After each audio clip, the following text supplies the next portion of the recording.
kim koyup kim getirip bilirsen, yoksa benden habersiz götürmüşsen.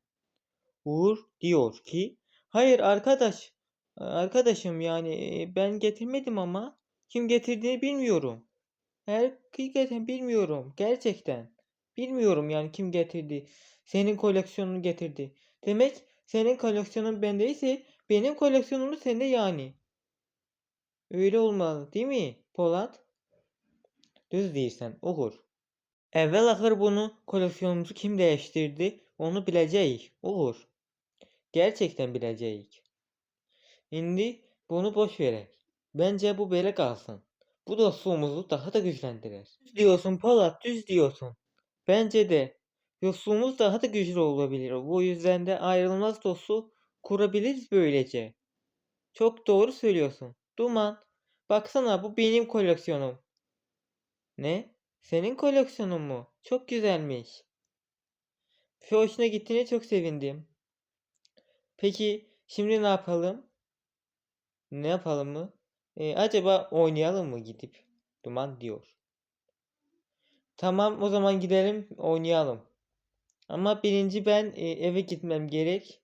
Polat ve Uğur. Tamam evet eve gidebilirsin. Birazdan o zaman Polat'ın evine gelip buluşuruz birlikte diyorlar. Ve Polat da Uğur Dumanı gözləyirlər. Duman tez evə gedib fikirləşir. Mən bunları etdim axı. Bunları görürsən niyə ayıra bilmədim? Bunlar hələ elə bilirlər ki, əsl dostdular. Yox, başqa bir şey fikirləşməliyəm, yoxsa bu olmayacaq. Görəsən nə edə bilərəm? Bunların dostluğu ayrılsınlar, dostluğu pozulsun.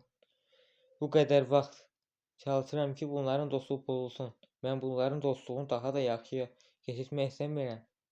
Görəsən pozmasanmı dostluqlarını? Onlardan dost olub.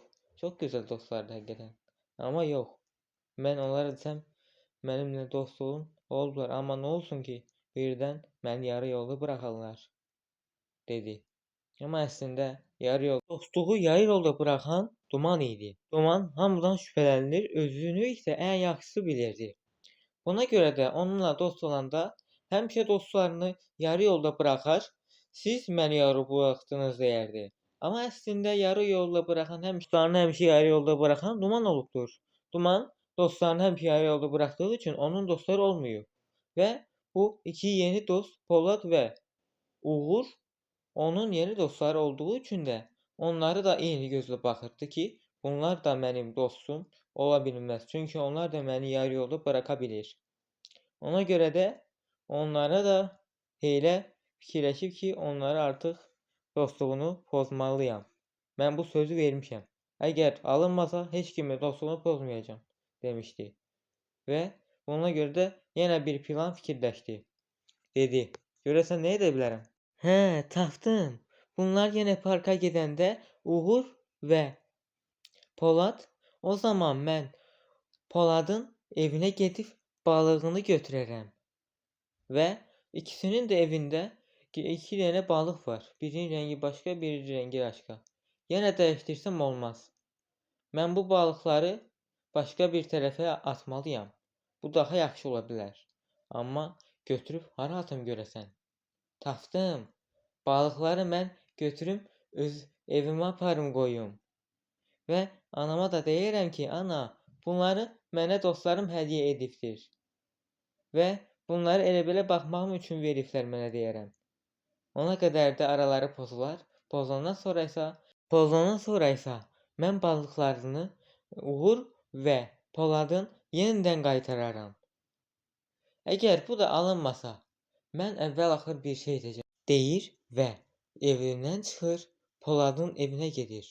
Görür ki, Polad və Uğur parkda oynayırlar. Və sonra isə gedir, Uğurun balığını götürür. Və o balığı, görürsən mən bu balığı öz evimə həqiqətən aparım, yoxsa dəyişimmi deyə düşünür və iki balığı öz evinə apara bilməz, deyir. Sonra isə bir balığı götürüb o biri akvaryuma qoyur. Sonra isə balığı öz evinə aparır. Və orada baxaram mən bu balıqlara. Sonra onların arası pozulandan sonra isə mən balıklarını yeniden qaytaracağam deyip balıkları da götürdü akvaryumdan ve öz evinə aparıb koydu. Sonra da Uğur ve Polad'ın yanına gelip dedi: Polad, dostum, sana bir şey mesela diyecektim. Ne değilsen he? Duman de. Sizde güzel balık var idi. Onda ondan var idi Uğur. Uğur'da yani onu diyecektim. He, var idi. Ne olub? Niye böyle kekeləyirsən? He? Yok, heç nə, elə belə soruşurdum. Maraq elədim. Soruşmaq istəmirdim, amma soruşuram da. İndi balıqlara baxmaq istəyirdim. Göstərə bilərsiniz. Evinizə gedib baxa bilərəm balığa birlikdə. Hə? Uğur dedi. Tabii ki arkadaşım. Gel gidelim balıklara bakalım. Sonra istersen sana da bir balık alırız. İster misin? Ya da bizim gibi koleksiyon yığmak istersen o zaman sana bunun için çok yardımcı oluruz. Duman deyir. He, istəyirəm dostlarım, çok sağ olun deyip Uğur evine geliyorlar. Uğur'un evine gittikten sonra ise Uğur balığın olmadığını görüp bakıyor. Acaba balığım ya nerede? Buraya koymuştum. Akvaryum da buradaydı. Balık da buradaydı ya. Acaba kim anlar? Yani kim bilir yani. Balığım nerede ya acaba? Uğur, sen gördün mü balığımı? Yani belki sen götürmüşsündür. Uğur, yok yani. Ben bir şey götürmedim.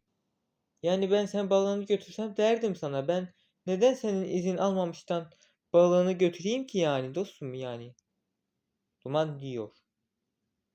Arkadaşlar, acaba balığınızı kimse çalmış olabilir mi? Bence öyle olmuştur, dedi. Uğur bunu duyduktan sonra dedi: Kim çalacak ki bizim balığı? Zaten o kadar değerli de değil. Ve sonra ise Duman dedi: Bilmirəm kim oğurlayar, kim çalar. Ama bilseydim diyerdim. Abone olun, ailemize katılın. Daha iyi hikayeler için herkese teşekkürler ederim.